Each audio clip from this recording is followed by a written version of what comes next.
نحمده ونصلي على رسوله الكريم اما بعد فاعوذ بالله من الشيطان الرجيم بسم الله الرحمن الرحيم رب اشرح لي صدري ويسر لي امري واحلل عقدة من لساني يفقهوا قولي۔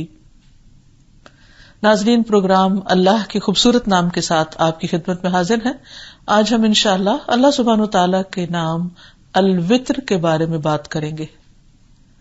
وطر عربی زبان کا لفظ ہے جس کا معنی ہوتا ہے طاق، اوڈ، اکیلا، تنہا، یکتا۔ لغت میں الوتر سے مراد ایک فرد ہوتا ہے یا دوسرے معنوں میں وہ جس کا جوڑا نہ ہو، یعنی وہ اکیلا جس کا جوڑ نہ ہو۔ قرآن مجید میں اللہ تعالیٰ فرماتے ہیں والشفع والوتر، قسم ہے جفت اور طاق کی۔ یہاں وطر سے مراد آدم علیہ السلام ہے اور شف سے مراد جوڑا یعنی حوا علیہ السلام۔ جب اللہ تعالیٰ نے ان کو تخلیق کیا تو ان سے مل کر حضرت آدم اور وہ ایک جوڑا بن گئے۔ اسی طرح اللہ سبحانہ تعالی کی صفت الوتر ہے کہ وہ اکیلا ہے، اور باقی ساری مخلوق، پوری کریشن الشفع ہے، یعنی ایون نمبر پہ ہے، جوڑا جوڑا ہے۔ اللہ سبحانہ وتعالیٰ اپنی ذات میں، اپنی صفات میں، اپنے افعال میں، کمال میں، جمال میں یکتا ہے، اکیلا ہے، اس کا کوئی بھی شریک نہیں۔ مخلوق میں سے کوئی بھی چیز اس کے کسی بھی طرح کہیں بھی برابر نہیں۔ کوئی بھی چیز اس کے سوا الہ کا درجہ نہیں پا سکتی۔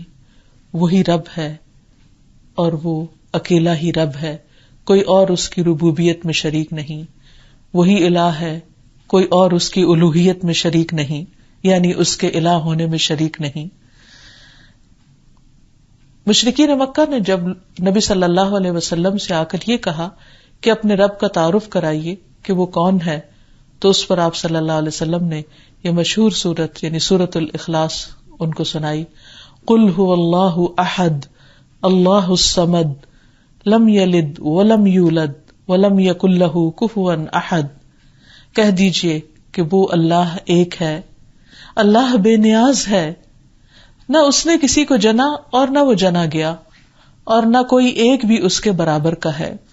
تو اللہ سبحانہ تعالی اکیلا ہے اور وہ وطر ہے، اور وطر ہونا اس کو پسند ہے، اسی لیے اس نے بہت سے اعمال میں وطر کو یعنی آڈ نمبر کو پسند کیا ہے، اطاعت اور عبادت کے مختلف کاموں میں۔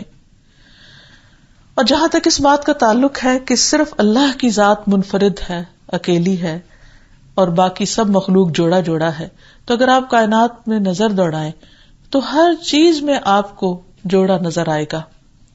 مثلا آپ دیکھیے کہ آسمان اور زمین، دن اور رات، سورج اور چاند، پھر اسی طرح مختلف چیزوں کے اندر، حتیٰ کہ ایک سیل کے اندر یا ایک ایٹم کے اندر بھی الیکٹران اور پروٹون کا جوڑا موجود ہے۔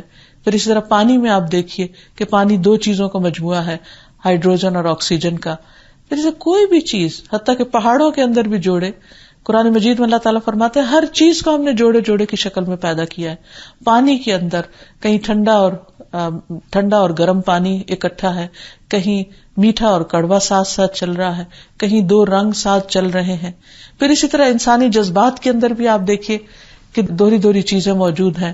مثلا انسان خوش ہوتا ہے، غمگین ہوتا ہے، ہنستا ہے، روتا ہے۔ پھر اسی طرح کھانا اور پینا، ایک سالڈ اور ایک لیکوڈ۔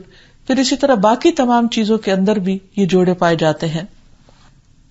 قرآن مجید میں اللہ تعالیٰ فرماتے ہیں سورۃ الرعد میں وَهُوَ الَّذِي مَدَّ الْأَرْضَ وَجَعَلَ فِيهَا رَوَاسِيَ وَأَنْهَارًا وَمِنْ كُلِّ الثَّمَرَاتِ جَعَلَ فِيهَا زَوْجَيْنِ اثْنَيْنِ يُغْشِي اللَّيْلَ النَّهَارَ إِنَّ فِي ذَلِكَ لَآيَاتٍ لِقَوْمٍ يَتَفَكَّرُونَ۔ اور وہی ہے جس نے زمین کو پھیلا دیا اور اس میں پہاڑ اور ندیاں بنائیں، اور اس میں تمام پھلوں میں سے ایک ایک جوڑا دو دو قسم کا بنایا، وہ رات کو دن پر اڑا دیتا ہے۔ بلا شبہ اس میں ان لوگوں کے لیے یقیناً بہت سی نشانیاں ہیں جو غور و فکر کرتے ہیں۔ پھر اسی طرح سورۃ الرحمن میں اللہ تعالیٰ فرماتے ہیں فیہما من کل فاکہۃ زوجان فَبِأَيِّ آلَاءِ رَبِّكُمَا تُكَذِّبَانِ کہ ان دونوں میں ہر پھل کی دو قسمیں ہیں، یعنی دو جنتوں کا ذکر ہے، پھر ہر جنت کے اندر پھلوں کی دو دو قسموں کا ذکر ہے، تو تم دونوں اپنے رب کی کن کن نعمتوں کو جھٹلاؤ گے؟ حتیٰ کہ انسان کا جوڑا بحیثیت انسان کے جنس کے پھر جن کے ساتھ بھی ہے، اور پھر انسان اور جن کا الگ الگ اپنا اپنا بھی جوڑا ہے. اور حقیقت یہ ہے کہ کوئی بھی مخلوق جوڑے کے بغیر زندہ بھی نہیں رہ سکتی اور پروڈکٹیو بھی نہیں ہو سکتی.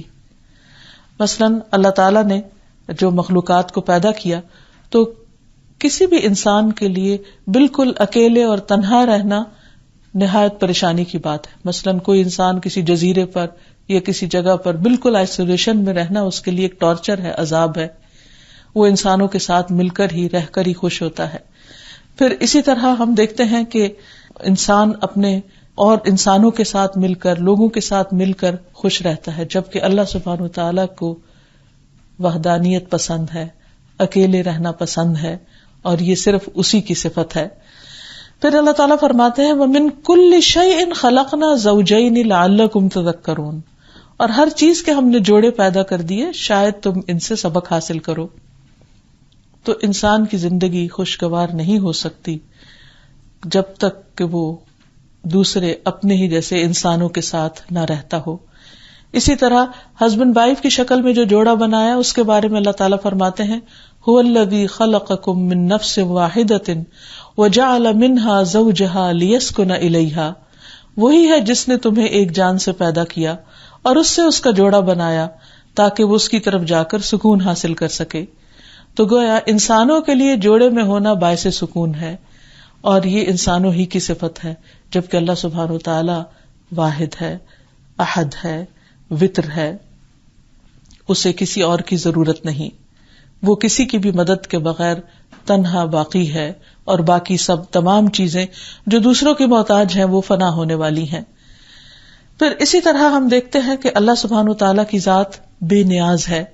قرآن مجید میں اللہ تعالیٰ فرماتے ہیں قالوا اتخذ اللہ ولدا سبحانہ هو الغنی لہ ما فی السماوات وما فی الارض ان عندکم من سلطان بہذا اتقولون علی اللہ ما لا تعلمون. انہوں نے کہا کہ اللہ نے اولاد بنا رکھی ہے، وہ پاک ہے، وہ بے پرواہ ہے، اسی کے لیے ہے جو کچھ آسمانوں میں اور زمین میں، یعنی وہ پوری کائنات کا مالک ہے، اس کو کسی ایک بیٹے کی ضرورت نہیں، اولاد کی ضرورت نہیں، کیونکہ وہ کسی کا بھی محتاج نہیں، کسی مددگار کی اس کو ضرورت نہیں. وہ جو ہر چیز کو کنٹرول کیے ہوئے ہے، اس کے لیے کوئی ایک یا دو یا چار مخصوص کر لینا اسے کچھ فائدہ نہیں دیتا. فرمایا کہ اسی کا ہے جو آسمانوں میں ہے اور جو کچھ زمین میں ہے. کیا تمہارے پاس اس کی کوئی دلیل ہے کہ اللہ کے سوا کوئی اور بھی اس کا مددگار ہے یا شریک ہے؟ کیا تم اللہ پر وہ کہتے ہو جو جانتے نہیں؟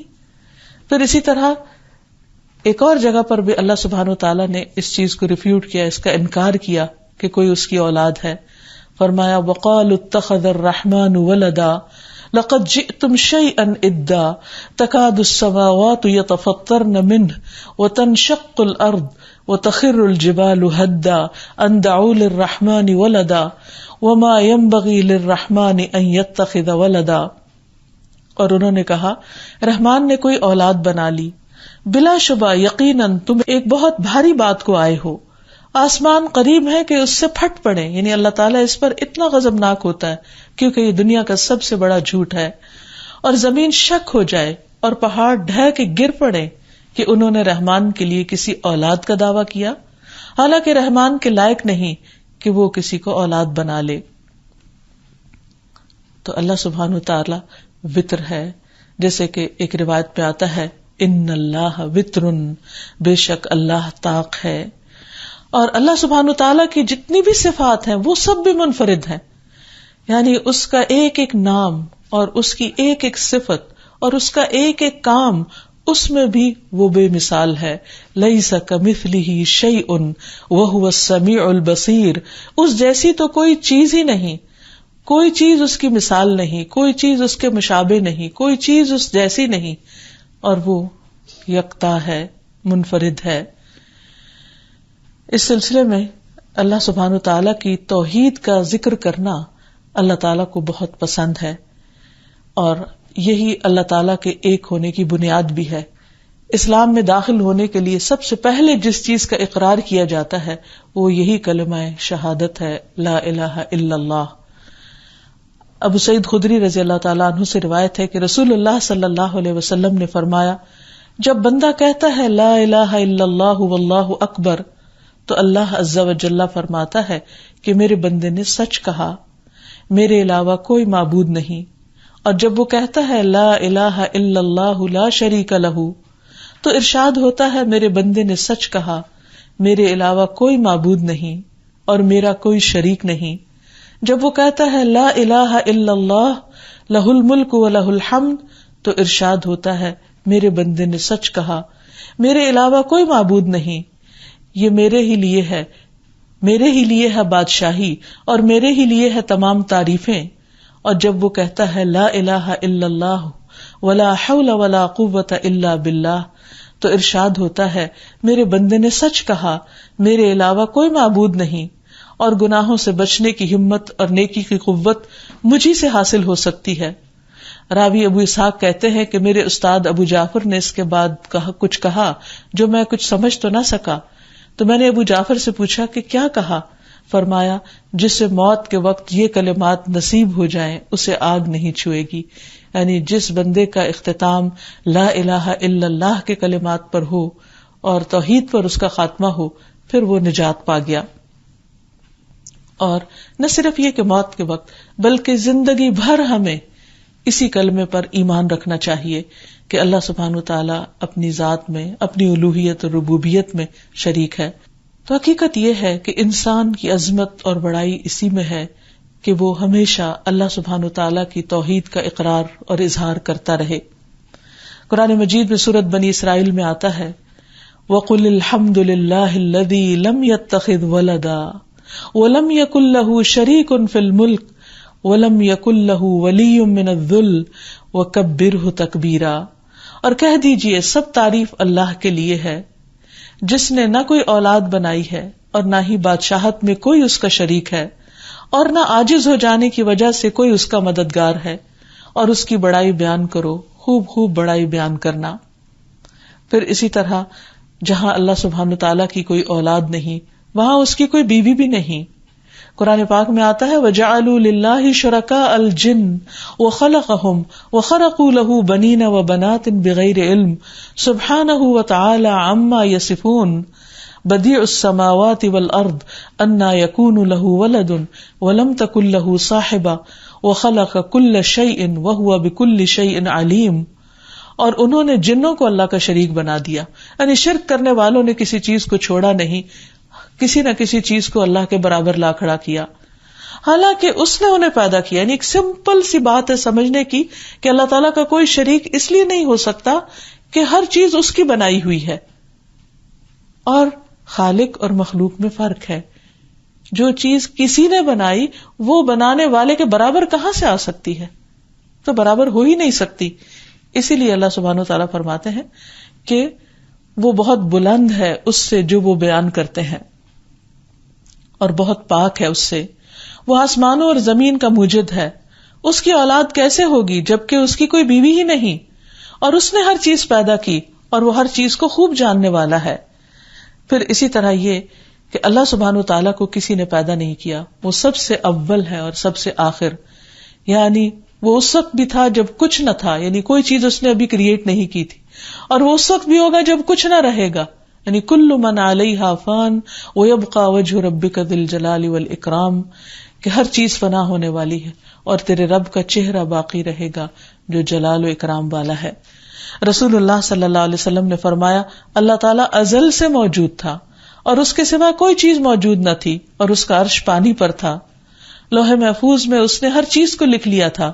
پھر اللہ تعالیٰ نے آسمان و زمین کو پیدا کیا. قرآن مجید میں بار بار اللہ سبحانہ تعالیٰ کی توحید کا ذکر ملتا ہے کہ وَإِلَٰهُكُمْ إِلَٰهٌ وَاحِدٌ لَا إِلَٰهَ إِلَّا هُوَ الرَّحْمَٰنُ الرَّحِيمُ. اور تمہارا معبود ایک ہی معبود ہے، اس کے سوا کوئی معبود نہیں، بے حد رحیم، بہت زیادہ مہربان. اور اسی لیے ہمیں اسی کی عبادت کی دعوت بارہا دی گئی ہے. فرمایا اعبدوا اللہ ما لکم من الہ غیرہ اللہ کی عبادت کرو، اس کے سوا تمہارا کوئی معبود نہیں. اور ہر پیغمبر کی یہی دعوت رہی ہے کہ خالص عبودیت اللہ ہی کا حق ہے.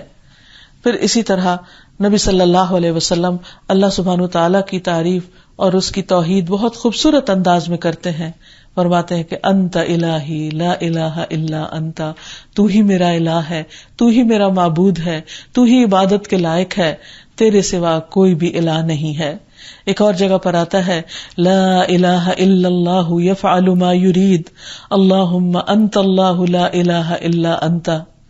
اللہ کے سوا کوئی معبود برحق نہیں، وہ جو چاہتا ہے کرتا ہے. اے اللہ تو ہی معبود حقیقی ہے، تیرے سوا کوئی معبود نہیں، کوئی عبادت کے لائق نہیں. اور پھر یہ کہ ہمیشہ لا الہ الا اللہ پر اگر غور کیا جائے تو ہم دیکھتے ہیں کہ پہلے نفی کی گئی ہے کہ کوئی اور ہے ہی نہیں، اور پھر اس بات کیا گیا ہے کہ ہاں اگر کوئی ہے الہ تو وہ صرف اللہ ہی ہے. اور جو شخص اس بات کو جان لے، پہچان لے، اس نام پر غور و فکر کرے اور حقیقت میں کائنات کے دلائل سے بھی اور اللہ سبحانہ وتعالیٰ کے احکامات سے بھی یہی سبق لے اور اس بات کا کھلے دل سے اقرار کرے تو اس کے لیے جنت واجب ہو جاتی ہے. پھر میزان میں بھی یہ کلمہ بہت وزنی ہوگا.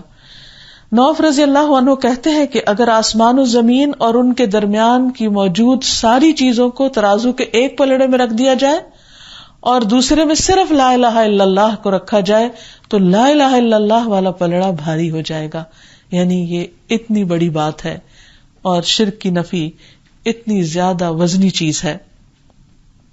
پھر آپ دیکھیے کہ نبی صلی اللہ علیہ وسلم بہترین الفاظ میں اللہ سبحانہ تعالیٰ کی اس الوہیت اور ربوبیت کا ذکر کرتے ہیں اور اپنی ساری عبادت کو اسی کے نام پر کرتے ہیں.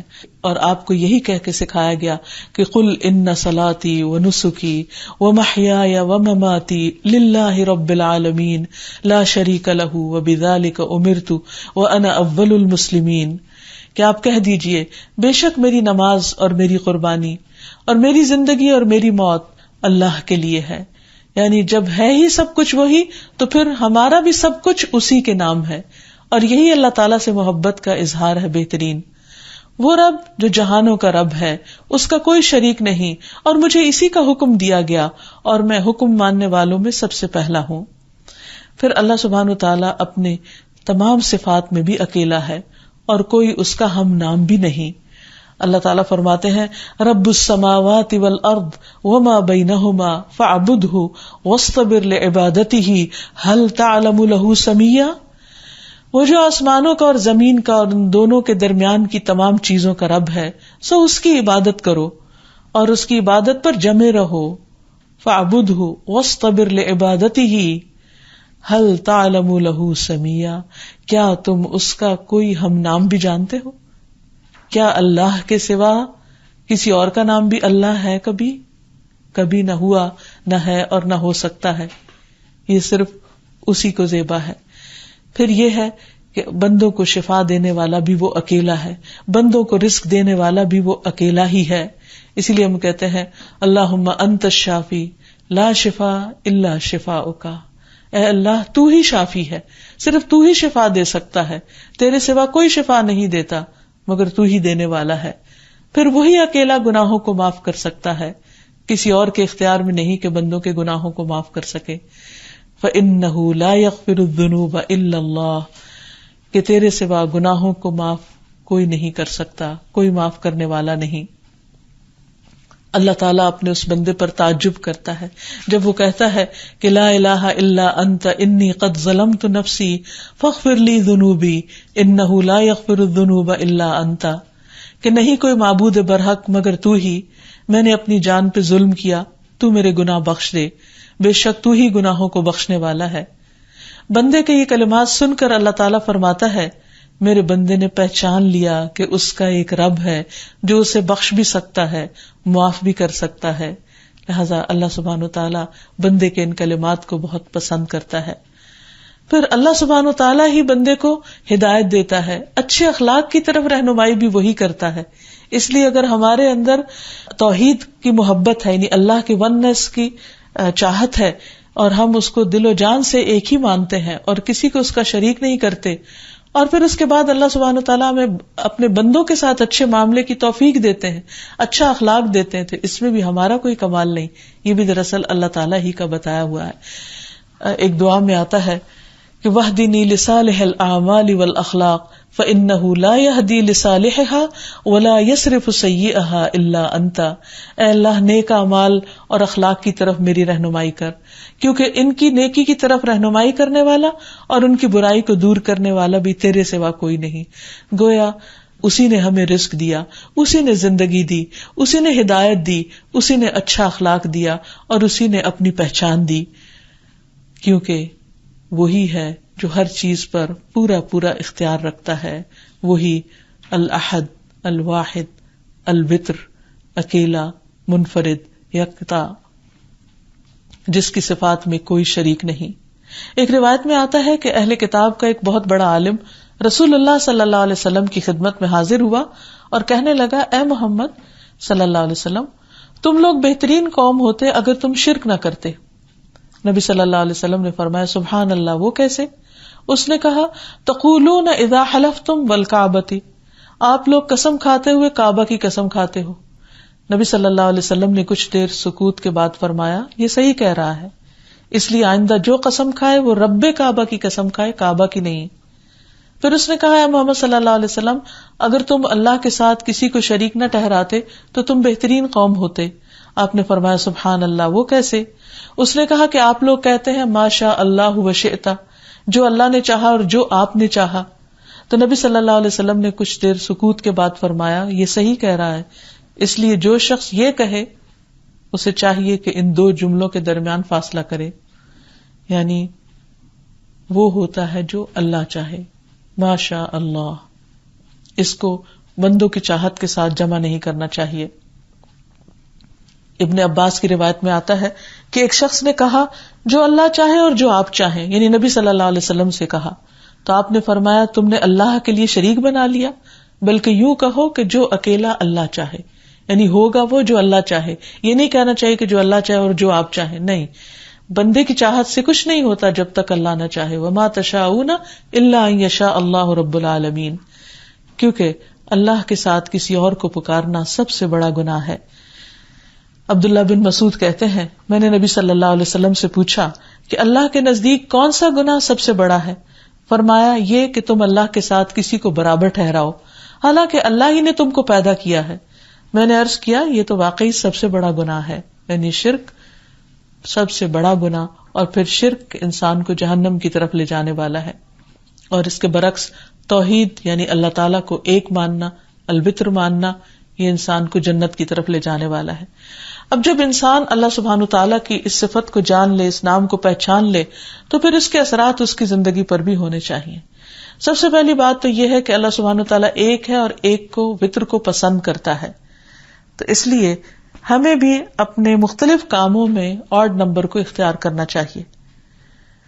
ہم دیکھتے ہیں کہ مختلف کاموں میں آڈ نمبرز کو پسند کیا گیا ہے، جیسے نماز، دن میں 5 نمازیں ہیں، اور پھر آخری نماز جو ہے وہ وتر ہے۔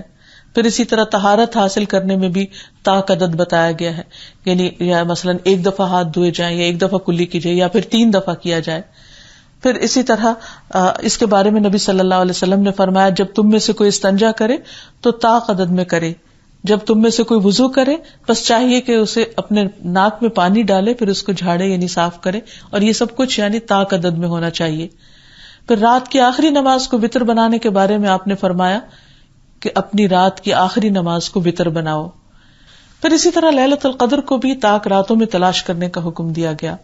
سالم اپنے باپ سے روایت کرتے ہوئے فرماتے ہیں کہ ایک آدمی نے خواب میں لیلۃ القدر کو رمضان کی 27ویں رات دیکھا، تو نبی صلی اللہ علیہ وسلم نے فرمایا کہ میں دیکھتا ہوں کہ تمہارا خواب رمضان کے آخری عشرے میں واقع ہوا ہے، تو تم اس رات کو رمضان کے آخری عشرے کی طاق راتوں میں تلاش کرو۔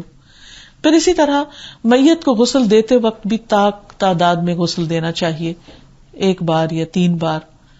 پھر ابی ابن کعب سے روایت ہے کہ رسول اللہ صلی اللہ علیہ وسلم نے فرمایا، جب آدم علیہ السلام فوت ہوئے تو فرشتوں نے انہیں طاق بار غسل دیا، ان کی لحد تیار کی، اور انہوں نے کہا کہ یہ آدم کی سنت ہے ان کے بچوں کے لیے۔ اسی طرح نبی صلی اللہ علیہ وسلم کی ایک بیٹی جو فوت ہوئی تو آپ نے جو ان کو غسل دے رہی تھی ان سے کہا کہ ان کو بیری کے پتوں سے طاق بار غسل دو، 3 مرتبہ یا 5 مرتبہ، اگر ضرورت سمجھو تو اس سے زیادہ مرتبہ بھی دے سکتی ہو، اور آخری مرتبہ کافور ملا دو پانی میں، اور جب تم فارغ ہو جاؤ تو مجھے خبر کر دو۔ تو پھر نبی صلی اللہ علیہ وسلم کو خبر دے دی گئی، اور پھر انہوں نے ان کے سر کے بالوں کے بھی 3 حصے کیے، یعنی وہ بھی طاق تعداد میں تھی۔ اسی طرح اگر کسی کو دم کرنا ہو یا جھاڑنا ہو تو وہ بھی طاق عدد میں کرنا چاہیے۔ رسول اللہ صلی اللہ علیہ وسلم نے فرمایا اگر کہیں تکلیف ہو تو درد کی جگہ پر ہاتھ رکھ کر یہ دعا پڑھی جائے، بسم اللہ اعوذ بعزت اللہ وقدرتہ من شر ما اجد من وجعی ھذا، اللہ کے نام سے میں اس درد کے شر سے اللہ کی عزت اور قدرت کی پناہ مانگتا ہوں۔ پھر ہاتھ ہٹا لو اور یہی عمل طاق تعداد میں کرو، یعنی 1 دفعہ دم کرو یا 3 دفعہ یا 5 دفعہ۔ پھر اسی طرح اگر انسان کھجوریں کھائے یا کوئی بھی چیز کھائے تو اس میں بھی طاق عدد زیادہ بہتر ہے۔ انس بن مالک کہتے ہیں کہ رسول اللہ صلی اللہ علیہ وسلم عید الفطر کے دن نہ نکلتے جب تک کہ آپ چند کھجوریں نہ کھا لیتے، اور آپ کھجوریں طاق عدد میں کھایا کرتے تھے۔ پھر اسی طرح انس کہتے ہیں کہ وہ بھی جب نکلتے تو پہلے 3 کھجوریں کھاتے، زیادہ کرنا چاہتے تو 5 کھا لیتے، اور اگر اس سے بھی زیادہ کھانا چاہتے تو جو بھی تعداد ہوتی اس کو طاق ہی رکھتے۔ پھر اسی طرح طاق عدد میں سرما لگانا، رسول اللہ صلی اللہ علیہ وسلم نے فرمایا جب تم میں سے کوئی شخص سرما لگائے تو طاق عدد میں سلائی اپنی آنکھوں میں پھیرے، یعنی 1 بار یا 3 بار۔ جب پتھروں سے استنجا کرے تب بھی طاق عدد میں پتھر استعمال کرے۔ پھر اسی طرح وتر نماز بھی بہت اہم نماز ہے اور اس نماز کے پڑھنے کا حکم دیا گیا ہے۔ حضرت علی رضی اللہ تعالیٰ عنہ کہتے ہیں کہ رسول اللہ صلی اللہ علیہ وسلم نے فرمایا اے قرآن والو وتر پڑھا کرو، اس لیے کہ اللہ تعالیٰ وتر ہے اور وتر کو پسند فرماتا ہے، یعنی آخری نماز وتر کی ہونی چاہیے۔ اور وتر جو ہے یہ ایک ایکسٹرا نماز ہے، اس کو نماز عشاء اور نماز فجر کے درمیان کسی وقت بھی پڑھا جا سکتا ہے، یعنی ضروری نہیں کہ اس کو عشاء کے ساتھ ہی ملا کے پڑھا جائے، یہ عشاء کی نماز کا حصہ نہیں ہے، لیکن وہ اس لیے ساتھ پڑھ لیتے ہیں کہ اس ڈر سے کہ کہیں رات کو آنکھ نہ کھلے تو نماز قضا نہ ہو جائے۔ اور یہ یاد رہے کہ وتر ہر مسلمان پر لازم ہے۔ ابو ایوب کہتے ہیں کہ رسول اللہ صلی اللہ علیہ وسلم نے فرمایا وتر ہر مسلمان پر حق ہے، جو 5 پڑھنا چاہے 5 پڑھے، جو 3 پڑھنا چاہے 3 پڑھے، اور جو 1 پڑھنا چاہے وہ 1 پڑھے، لیکن اس کی آپ نے تاکید کی ہے۔ جب انسان اللہ سبحانہ وتعالی کے ایک ہونے کو مان لیتا ہے تو اس کا اس کی زندگی میں بہت گہرا اثر ہوتا ہے، پھر وہ اپنی ضرورت کے وقت بھی اللہ تعالی کی طرف رجوع کرتا ہے، پھر وہ اپنی عبادت کے لیے بھی صرف اسی کا ہو کر رہتا ہے، پھر وہ اپنے غم اور دکھ کی داستان بھی اسی کو سناتا ہے۔ جیسے یعقوب علیہ السلام نے حضرت یوسف علیہ السلام کے گم ہونے پر جب اپنی پریشانی کا اظہار کیا تو کہا کہ انما اشکو بثی وحزنی الی اللہ واللہ بصیر بالعباد، کہ میں اپنے رنج و غم اور دکھ کی داستان اللہ کو سناتا ہوں، اللہ ہی سے شکوہ کرتا ہوں، اور اللہ بندوں کو دیکھنے والا ہے۔ یعنی انہوں نے اپنے بیٹوں کو ڈانٹ ڈپٹ کرنے کی بجائے یا ادھر ادھر لوگوں سے بار بار اپنے غم کی کہانی سنانے کی بجائے اپنے راز و نیاز اپنے رب ہی سے کیے، کیونکہ انسان جب اپنا کوئی بھی غم اپنے رب کو بتاتا ہے اور رب سے دعا کرتا ہے تو رب تعالیٰ اس کی مشکل کو آسان کر دیتا ہے، جبکہ بندوں کو بار بار اپنے غموں کی داستانیں سنانے سے بعض اوقات بندے تنگ آ جاتے ہیں، یا اگر تنگ نہ بھی آئے تو اس میں بعض اوقات غلط مشورے دے دیتے ہیں، یا وہ غم ختم نہیں ہوتا، وہ بڑھتا چلا جاتا ہے۔ اسی لیے ہم دیکھتے ہیں کہ کلمہ لا الہ الا اللہ کی بہت فضیلت ہے اور مختلف مقامات پر اس کو پڑھنے کے لیے بھی کہا گیا ہے۔ مثلاً وضو کے بعد کی دعا میں بھی اللہ سبحانہ تعالیٰ کی توحید شامل ہے اور اس کو پڑھنے کا اجر بھی بے پناہ بتایا گیا ہے۔ عقبہ بن عامر کہتے ہیں کہ رسول اللہ صلی اللہ علیہ وسلم نے فرمایا جو شخص وضو کرے اور کامل وضو کرے پھر جب اپنے وضو سے فارغ ہو جائے تو یوں کہے اشہد ان لا الہ الا اللہ وحدہ لا شریک لہ وان محمدا عبدہ ورسولہ، تو اس کے لیے جنت کے 8 دروازے کھول دیے جاتے ہیں، ان میں سے جس دروازے سے چاہے داخل ہو جائے۔ یعنی اللہ تعالیٰ کے ایک ہونے کی گواہی دینا اللہ تعالیٰ کے نزدیک اتنا پسندیدہ ہے کہ جو بندہ وضو کے بعد اس کی گواہی دیتا ہے اللہ تعالیٰ اس کے لیے جنت کے دروازے کھول دیتے ہیں. پھر اسی طرح نماز میں بھی اکیلے اللہ تعالیٰ کو پکارنا چاہیے.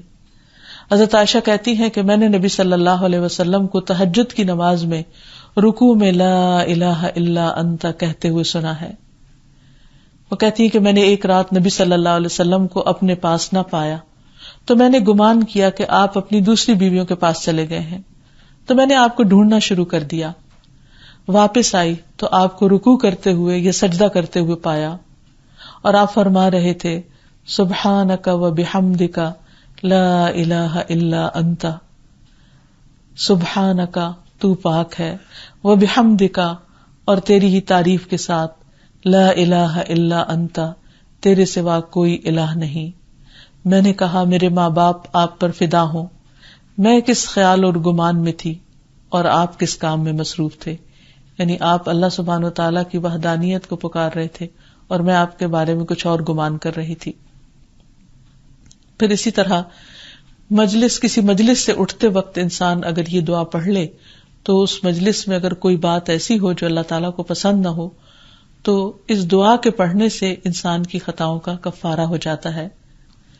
رسول اللہ صلی اللہ علیہ وسلم جب کسی مجلس سے اٹھتے تو آخر میں یہ کلمات کہتے تھے سبحانک اللہم و بحمدک اشہد ان لا الہ الا انت استغفرک و اتوب الیک.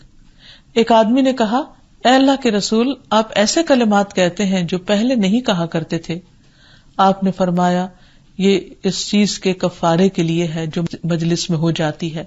یعنی محفلوں میں بیٹھتا ہے انسان تو کبھی اس کے منہ سے بھول چوک کر کوئی ایسی باتیں نکل جاتی ہیں جو اللہ تعالیٰ کی پسند کی نہیں ہوتی، تو اس دعا کے پڑھنے سے، اور اس میں بھی آپ دیکھیے کہ بنیادی طور پر اللہ تعالیٰ کی توحید کا ذکر ہے. اور لا الہ الا اللہ کہنا کوئی معمولی بات نہیں ہے. دراصل انسان ساری کائنات کو نگیٹ کر رہا ہوتا ہے اللہ تعالیٰ کے الہ ہونے میں. ایک شخص جو ساری زندگی بھی غلط کام کرتا رہے لیکن جب لا الہ الا اللہ کہہ کر مسلمان ہو جاتا ہے تو وہ اس طرح ہوتا ہے گویا وہ آج پہلے دن دنیا میں آیا، آج ماں کے پیٹ سے پیدا ہوا، ہر طرح کے گناہوں سے پاک. پھر اسی طرح انسان اپنی نعمتوں کی حفاظت کے لیے بھی اللہ سبحانہ وتعالیٰ کی توحید کو سامنے رکھ کر پکارے. عبد الرحمن بن ابی بکرہ اپنے والد سے کہتے ہیں کہ ابا جان، میں آپ کو ہر صبح اور شام 3 بار یہ دعا پڑھتے ہوئے سنتا ہوں، اللہم عافنی فی بدنی، اللہم عافنی فی سمعی، اللہم عافنی فی بصری، لا الہ الا انت. اے اللہ تو میرے جسم کو عافیت نصیب کر دے، اے اللہ تو میرے کان کو عافیت عطا کر دے، اے اللہ تو میری نگاہ کو عافیت سے نواز دے، تیرے سوا کوئی معبود نہیں. تو انہوں نے کہا کہ میں نے رسول اللہ صلی اللہ علیہ وسلم کو یہی دعا کرتے ہوئے سنا ہے اور مجھے پسند ہے کہ میں آپ صلی اللہ علیہ وسلم کا مسنون طریقہ اپناؤں. تو بات یہ ہے کہ انسان جب اللہ سبحانہ وتعالیٰ کی طاقت اور عظمت کو پہچان لیتا ہے اور یہ سمجھ لیتا ہے کہ صرف وہی ہے جو سب کچھ کرنے کے قابل ہے اور باقی ساری مخلوق اس کی محتاج ہے، تو وہ دل سے اس کو پکارتا ہے اور جو دعا دل سے نکلتی ہے اللہ سبحانہ وتعالیٰ اسے قبول کر لیتے ہیں اور بندے کو وہ عطا کر دیتے ہیں جو اسے چاہیے ہوتا ہے. اسی لیے انسان پر جب کبھی کوئی تکلیف آئے، کوئی غم، دکھ اور پریشانی آئے تو وہ اللہ تعالیٰ کو پکارے. نبی صلی اللہ علیہ وسلم نے فرمایا پریشانیوں میں گھرے ہوئے آدمی کی دعا یہ ہے، اللہم رحمتک ارجو فلا تکلنی الی نفسی طرفۃ عین واصلح لی شأنی کلہ لا الہ الا انت. اے اللہ میں تیری رحمت کی امید رکھتا ہوں، لہٰذا تو مجھے ایک لمحے کے لیے بھی میرے نفس کے حوالے نہ کرنا اور میرے تمام معاملات کی اصلاح فرما دے، تیرے سوا کوئی معبود نہیں ہے. پھر اسی طرح ایک اور موقع پر رنج و غم کے ازالے کے لیے آپ نے جو دعا سکھائی وہ تھی اللہ اللہ ربی لا اشرک بہ شیئا. اللہ اللہ ہی میرا رب ہے اور میں اس کے ساتھ کسی کو بھی شریک نہیں ٹھہراتا. دنیا کی آزمائش سے نکلنے کے لیے بھی، ایک الہ کو ہی پکارنا چاہیے. رسول اللہ صلی اللہ علیہ وسلم نے فرمایا، کیا میں تمہیں ایسی دعا نہ بتا دوں کہ جب تم میں سے کوئی کسی رنج و الم یا دنیا کی آزمائشوں میں سے کسی آزمائش میں مبتلا ہو تو وہ دعا کرے تو اس کی یہ تکلیف دور ہو جائے. کہا گیا کیوں نہیں؟ آپ نے فرمایا وہ مچھلی والے کی دعا ہے، لا الہ الا انت سبحانک انی کنت من الظالمین، کہ نہیں کوئی الہ مگر تو ہی، تو پاک ہے، بے شک میں ظالموں میں سے ہوں، میں خطا کار ہوں، میں گناہ گار ہوں. تو حقیقت یہ ہے کہ اللہ سبحانہ تعالیٰ کی توحید کی سمجھ آنے پر ہی ہر چیز اپنے اپنے مقام پر چلی جاتی ہے، اور انسان کے دل کو وہ قوت نصیب ہوتی ہے، اس کا سہارا پکڑ کر وہ اطمینان حاصل ہوتا ہے جو اس کے سوا کہیں اور حاصل ہو ہی نہیں سکتا. تو اللہ تعالیٰ سے دعا ہے کہ وہ ہمیں اپنی وحدانیت کا پورا یقین دلا دے اور ہمارا خاتمہ بھی لا الہ الا اللہ پر ہو. وآخر دعوانا ان الحمد للہ رب العالمین. السلام علیکم ورحمۃ اللہ وبرکاتہ.